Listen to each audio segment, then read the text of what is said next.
en 2003 aussi, hein, qui est quand même la crue à la limite. Moi j'habitais sur le site à l'époque et ma maison était inondée. Et donc, pas beaucoup, quelques centimètres.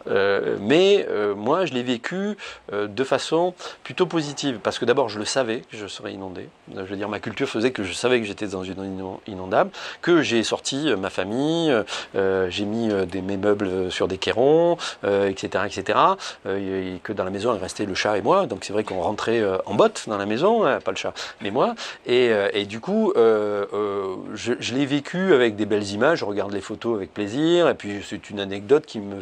Voilà, bon, j'ai eu un gros nettoyage derrière, mais c'est tout. On peut se poser la question, comment l'homme pouvait gérer en fait ces territoires avec des risques d'inondation. Et ces risques d'inondation, on a pu les repérer sur les sites archéologiques où les couches d'occupation alternent avec des couches d'inondation qui sont quasiment stériles. Et parfois ces inondations ont détruit totalement les sites et amené les hommes à abandonner leur lieu de vie.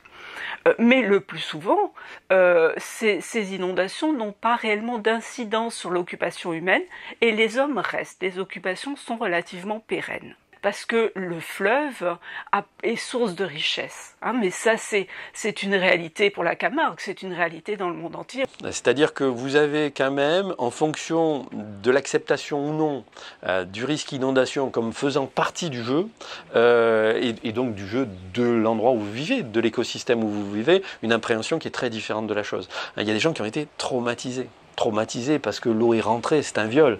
Il y en a encore des traumatisés de 2003 hein, et qui ne supportent pas qu'on évoque même le fait que c'est quand même un peu naturel. Pour nous agriculteurs, on a toujours transmis que le feu on peut l'arrêter, mais que l'eau on n'arrête pas, quoi. On ne peut pas lutter contre, mais il faut vivre avec le Rhône.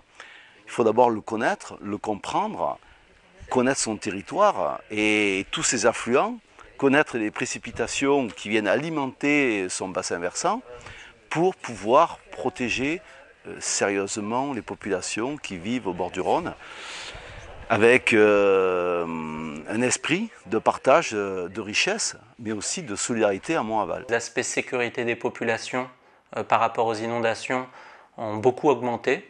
Et on voit également en fait, que les contraintes environnementales, aujourd'hui, si elles ne sont pas prises suffisamment en amont, peuvent bloquer un projet.